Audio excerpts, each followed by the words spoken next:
Hi everyone, this is Kerry Cassidy, and I'm going to try to go live here again. We have been having the most ridiculous problems. In some ways, very, very bizarre, strange, and this is not even the usual problems. We have all kinds of usual problems, but this is even stranger than usual. So I have Mouton Howe on the phone here, actually on Skype.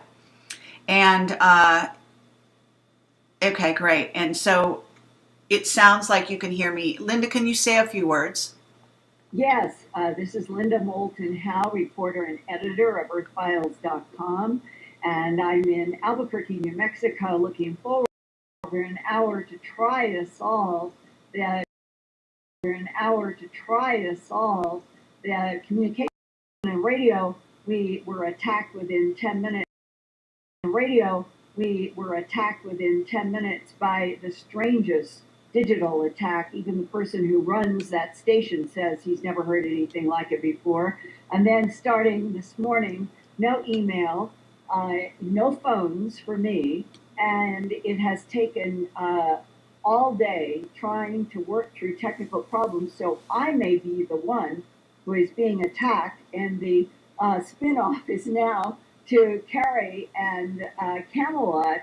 But whatever is happening, I am willing to keep going forward with this amazing story that really is, in a sense, is starting history over again with new information about the fact that Roswell was not the beginning of a UFO crash and body retrieval by the United States government. That in fact, the evidence of UFO crash 1941 and 1941. And Kerry, if it's okay for me. Feedback from I think they can hear me, but we're getting feedback from. I think they can hear me, but we won't work now. They can hear me, but we won't work now. Work for McDonnell Douglas. Now, McDonnell Douglas until his retirement in the very beginning of the decade of the 90s. He is a very smart, very credible man who, when he worked for McDonnell Douglas, was even asked in his team to try to come up with an understanding of the propulsion system of unidentified flying objects, or the new, quote-unquote, Hillary Clinton says the nomenclature should be unidentified aerial phenomena, UAPs. And that when Bob Wood, inside of McDonnell Douglas in the 80s and back to the 70s, was dealt with the challenge, how would you understand the propulsion system of one of these UFOs based on eyewitnesses and inside military lingo? He worked on it to the point that they became frustrated and stopped. Son of a man who owned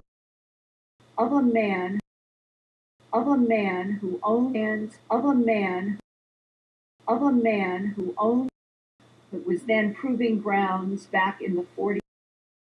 And 50s. It later became the White Sands Missile Range. So now we're going back to the 1941 time period. And in these documents that Bob Wood negotiated with Timothy Cooper in the mid-90s, one of them is called the Majestic 12 White Hot Estimate 1947, and this was written after the 3 retrievals in Roswell. But this is 6, and starting here is because it's all tied together in this white hot Majestic 12 intelligence assessment dated September 19, 1947, and it begins. What came down What came down are deemed extraterrestrial in nature. Are are are deemed extra are deemed extra are deemed extra are deemed extra are deemed are deemed are deemed are deemed extraterrestrial are deemed extraterrestrial are deemed extraterrestrial are deemed extraterrestrial are deemed extraterrestrial are deemed are deemed are deemed are deemed extraterrestrial are deemed extraterrestrial in nature. This comparisons of artifacts 1941 outside the scope 41 the scope of United Development. Scope of United. Now let's go into the now let's go into the Cape Girardeau 1941. Recently, in March of 2016, a brand new book came out called MO 41, that's Missouri 41, The Bombshell Before Roswell by Paul Blake Smith. He and I did a 3-hour recorded phone interview about what he has researched in this new book that just came out. And he has done archive research, White House research, FDR, Truman research, everything going back to 1941. So now what I'm going to unfold is some of the information from his new book. The time is 8 p.m., April 12th, 1941. A Baptist minister, a Reverend William Huffman, Huffman, receives a phone call at his home from his granddaughter. Has the police come to the house? And has the police come to the house? Has the police come to the house? And the police take him to a location that on a map, Cape Girardeau is about 117 miles southeast of St. Louis and about 8 miles south of Cape Chaffee.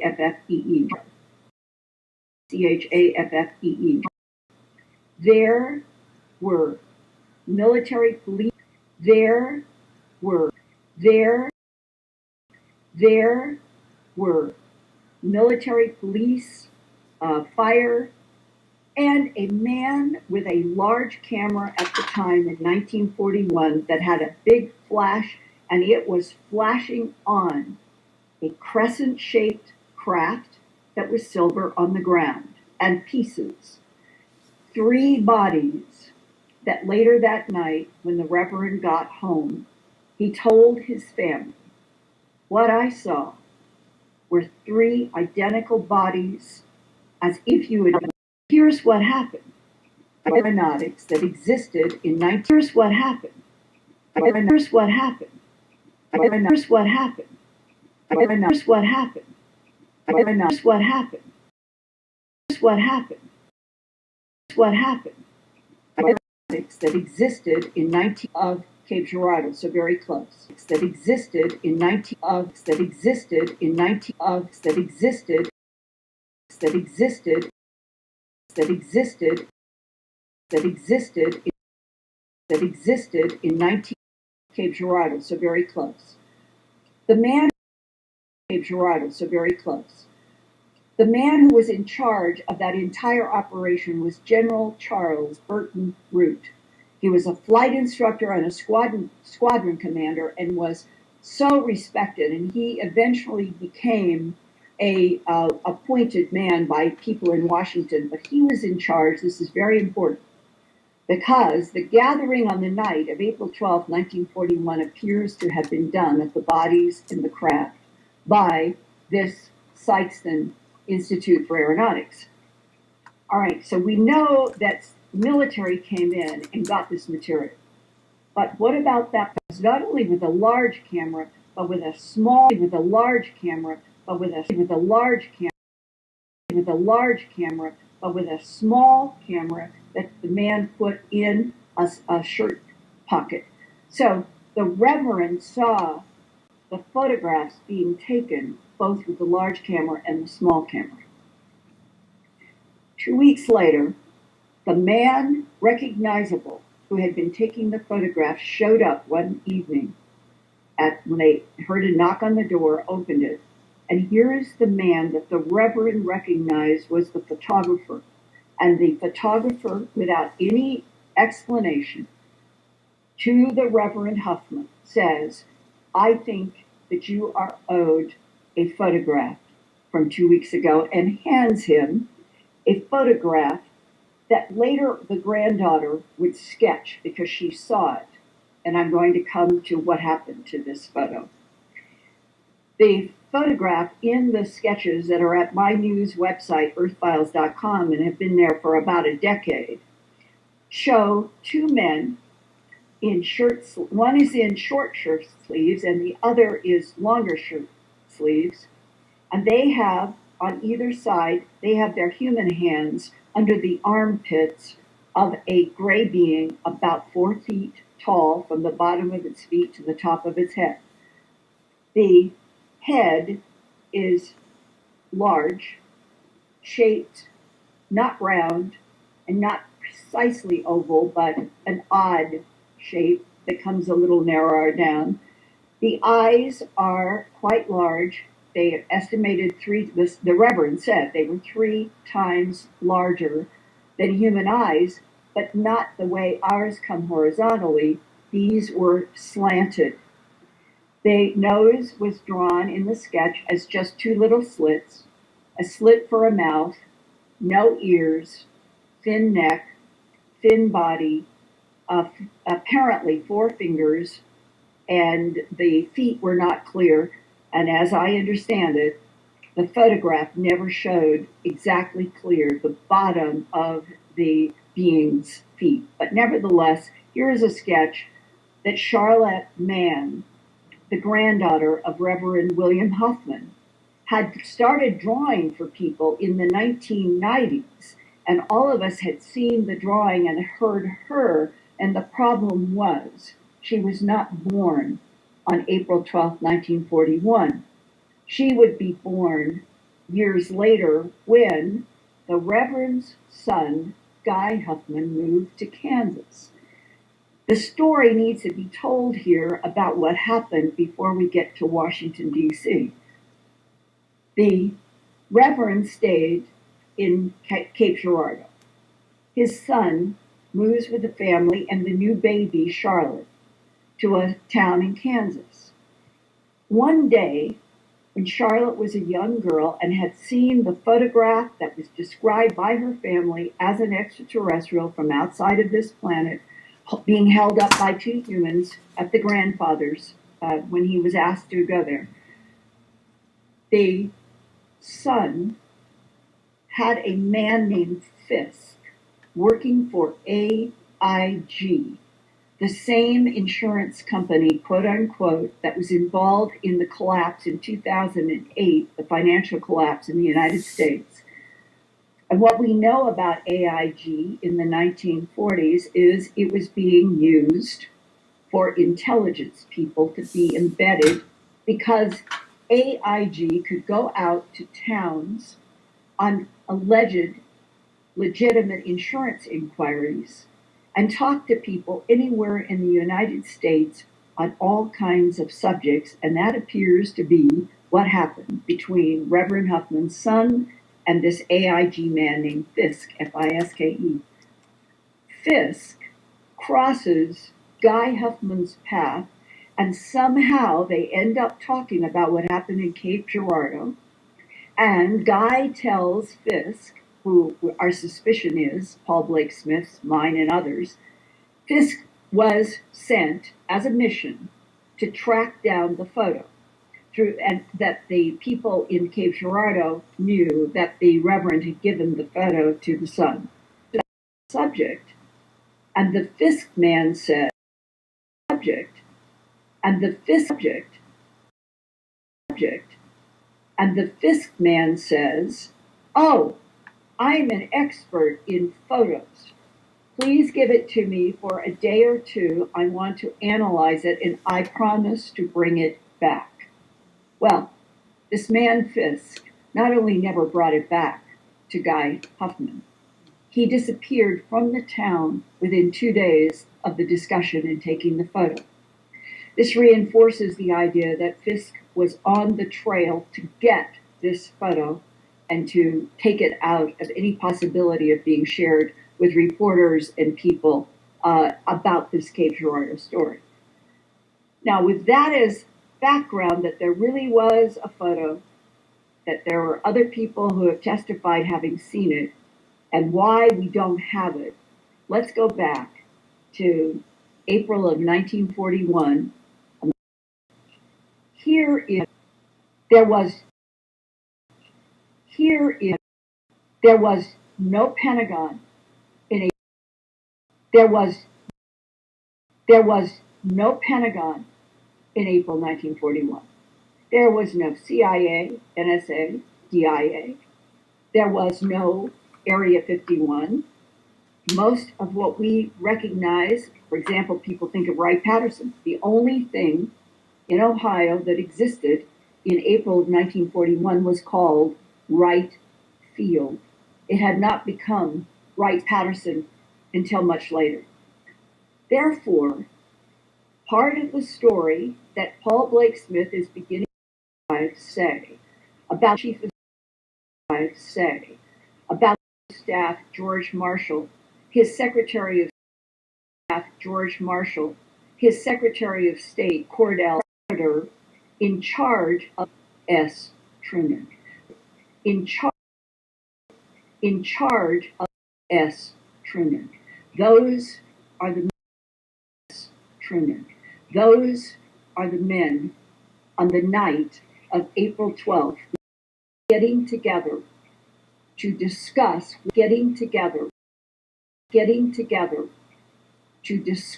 what to do. Now keep in mind, the President of the United States was a third. Keep in mind.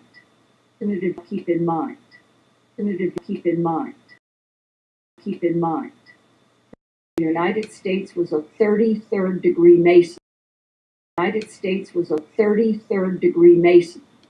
His secretary, his chief, army chief, his Secretary of State,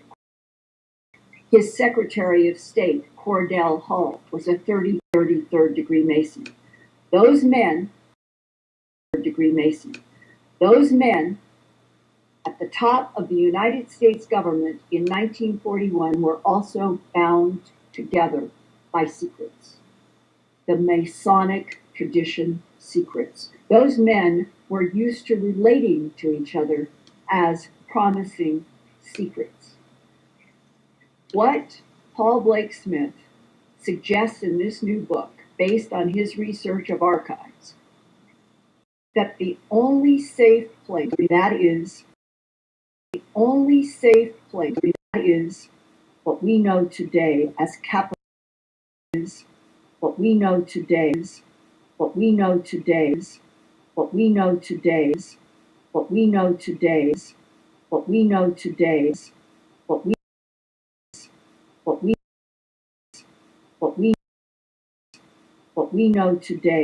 Capitol Hill, the nation's capital, constructed on a hill in Washington, D.C., and was not completed until 1800.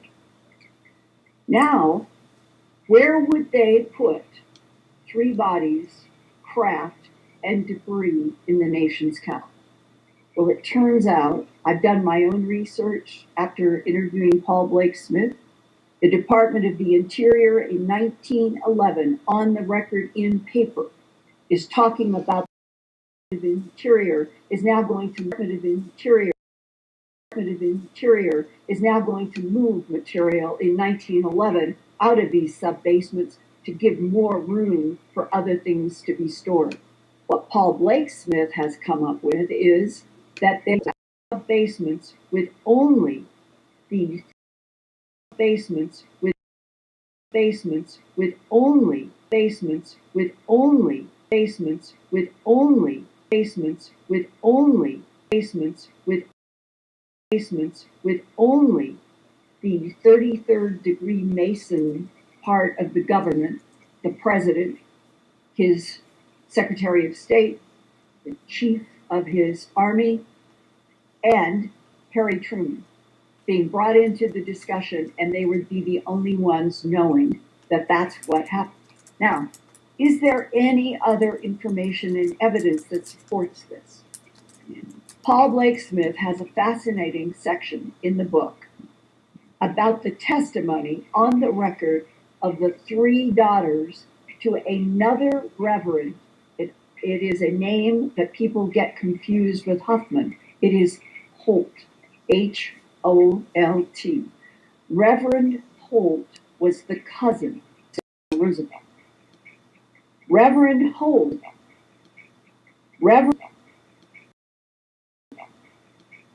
Reverend Holt goes to Washington, and they go down in Reverend told his, and they go down in Reverend, and they go down in Reverend, and they go down in Reverend, and they go down in Reverend, and they go down, and they go down, and they go down in his daughters.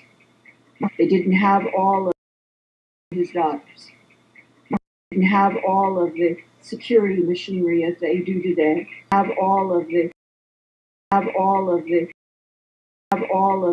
security machinery as they do today. And the Cordell Hull shows his cousin, the Reverend, 3 large jars with liquid in the jars.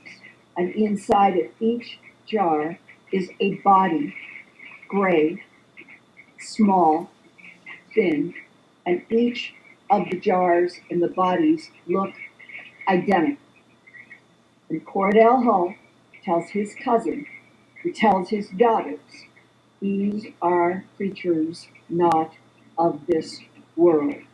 And the daughters testified to this, all 3, in the early. The whole story,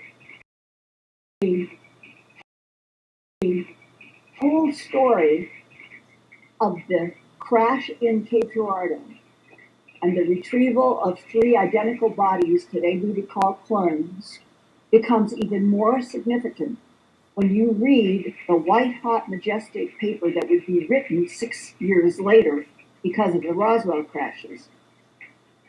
The document talks about and is backed up by Nathan Twining's own report 2 weeks after the Roswell 1947 to Truman at Truman's specific request. Now, what I'm going to talk about are 2 tracks here that are really important to understand historically. White-hot report backed up by Nathan Twining's own report. It references a neutronic propulsion system. And it says that the neutronic propulsion system was handed over to Robert Oppenheimer for the development of the Manhattan Project. Right there, in those words, means Oppenheimer began the Manhattan Project at the beginning of the 40s, not 47. 47 is 2 years after we were out of the war. 47 is 2 years after we tested the atomic bomb at White Sands and we dropped in August of 45 on Hiroshima and Nagasaki. So that means when they reference Robert Oppenheimer, the physicist who created the Manhattan Project specifically to develop the atomic bomb, and that he had a neutronic propulsion system for the Manhattan Project, there can only be one place of any of us that we know. It must be Cape Girardeau in Missouri. So that establishes another link to the white-hot project that comes in the first week of July 1947. Nathan Twining gets a direct request from the president, Harry S. Truman. Here's the other trap. Let's go back in the timeline to understand something else very important. Elected for the unborn as president of the United States would be elected for be elected for be elected for be elected for be elected for the unborn president of the United States. We have a vice president of the United States. A vice president. Waller turn a vice president. A vice president. Waller turn on a dime. Going turn on a dime. Going into that fall election, 1944, and pluck Harry S. Truman. Not only pluck, we know from archives he begged to be his vice president, to be his vice president instead of what? That Paul Blake Smith has looking at all of the things that were happening with FDR at the time. A very popular president who hit World War II, who got got the United States involved in that war after Pearl Harbor, who rode it a very difficult time, and if all of what I'm telling you is true, FDR reached out to his 33rd degree Masonic colleagues to help him keep the ET craft secret. One of those colleagues, completely separate from the political considerations of the United States, was Kerry because of their Masonic bond. By 1944, that fall, what none of us knew was that Vannevar Bush and Oppenheimer, FDR, Truman, George Marshall, they were all involved in discussions about the development of the atomic bomb, which was this country's greatest secret. We're now in the throes of World War II. And Robert Oppenheimer apparently was getting his clues about what to do with the atomic bomb from a piece of machinery that came from Cape Girardeau. Now they're into the fall election. FDR begs Truman to be his vice president. FDR becomes president, but in 1945, on April 12th, 4 years exactly to the day of the report of Cape Girardeau, the crash and the 3 beams. April 12th, 1941. Now we're at April 12th, 1945. FDR is sick. FDR leaves the White House and goes to South Carolina to recuperate. The fabric of the people who are trying to keep the United States government running include people like who are the only ones